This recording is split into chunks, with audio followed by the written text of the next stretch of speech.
So, but I still think it's cool to have a night game.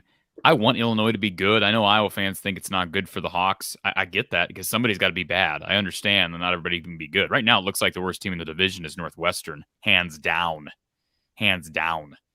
which is pretty pathetic when you look at the fact that Nebraska just fired their head coach and Wisconsin just fired their head coach. I don't know how long Pat Fitzgerald has. Frankly, they just announced this. You see this stadium that they have, that they released plans for? Yes. Mark, that place is insane. I don't know how they can't fill up the place they have now. No. How are they going to fill up that place? I mean, I don't know. Going 3-9. I was going to say the product on the field's got to be better. I'm serious. They may. I don't know. I don't know what the future. This is a really weird time period. He has been there so long, Pat Fitzgerald at Northwestern, and he's been so successful, relatively successful, based on what Northwestern expects. And he is such a favored son that all those things have come together for so long, now 17 years, that if he was let go, I don't even know how to necessarily rate that job or what type of coach they could expect to get there. Well, so we always equate, at least that's my perception, is we equate programs like Northwestern and Vanderbilt. But can we compare for a second the, I don't know what the facilities are like at Vanderbilt. Are they anywhere close to what Northwestern has? I don't believe so. Not based on these upgrades. Yeah, no, I mean, I don't really know. So what makes Northwestern, I don't want to say they've never been a bad job because they're in the Big Ten, but like what makes them any worse of a job than Minnesota nowadays?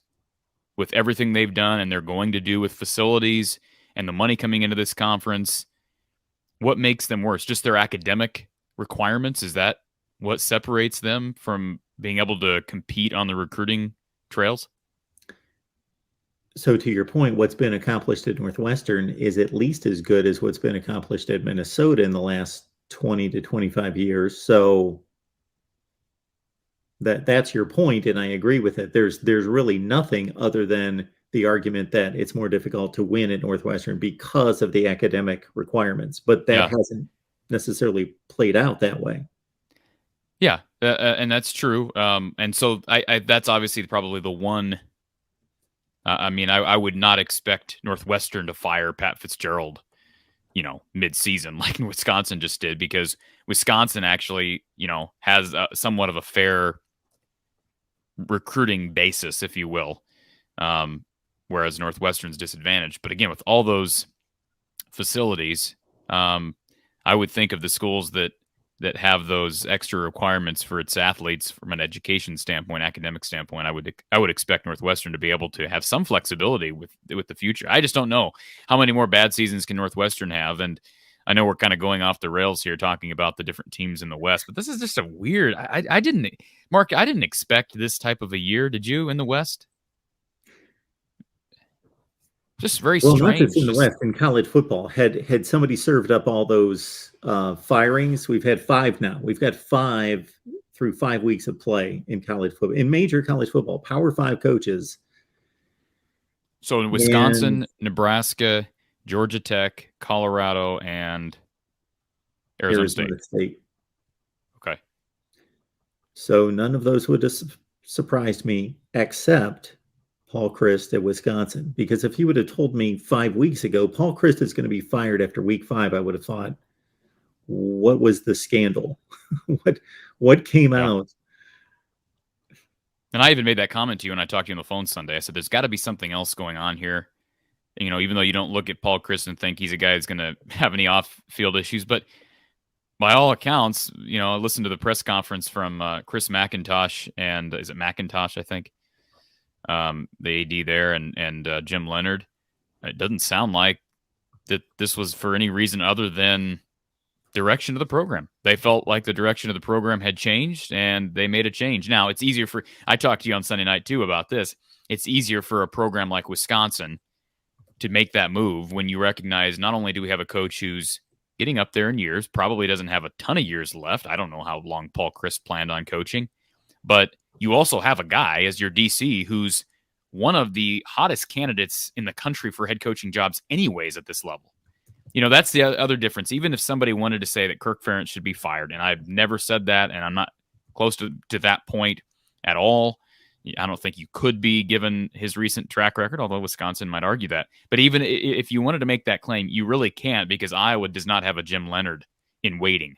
I guess if you knew that Bob Stoops would take the job, but Bob Stoops is not, Bob Stoops ain't got many years left, even if he were to take a head coaching job this late in his career. Jim Leonard, I mean, you could argue that that's the future of Wisconsin football. Now, they are taking a chance, because we don't know if Jim Leonard can be a successful head coach at this level. I think we assume he can, and most programs would love to have Jim Leonard.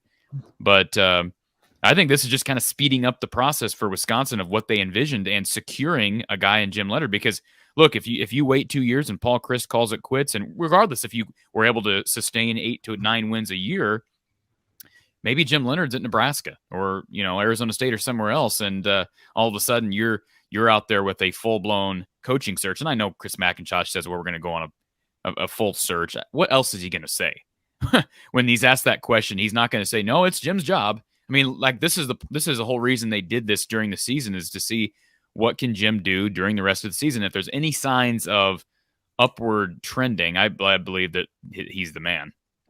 Yeah, it's the safe way to play it. So I'm curious, and we'll never know, but if Paul Chryst had no designs in retiring, the man's only 56 years old. He could coach for another 10 to 15 years. Who knows?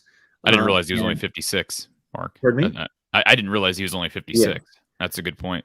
So 56 years old, the likelihood that he's going to upgrade his status within the coaching ranks from Wisconsin is almost nil. So he had reached basically the top of college football. And if he just continued to move along at 10-3, let's say, most seasons, well, were they going to fire him thinking that they still wanted Jim Leonard? So they were looking for this opportunity to have any type of downgrade in performance.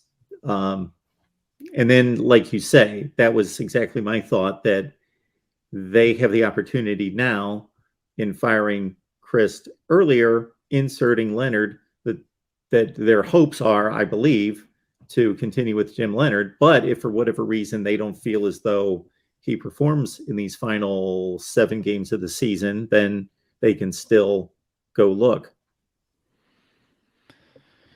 Yeah, it's a fascinating situation, and I know Paul Chryst is very respected. I know Don Patterson has had to talk to him since that news broke, and he feels bad for Paul Chryst. I know Kirk Ferentz feels bad for Paul Chryst. I mean, I do. I feel bad for the guy. But I mean, it doesn't mean anything for Iowa.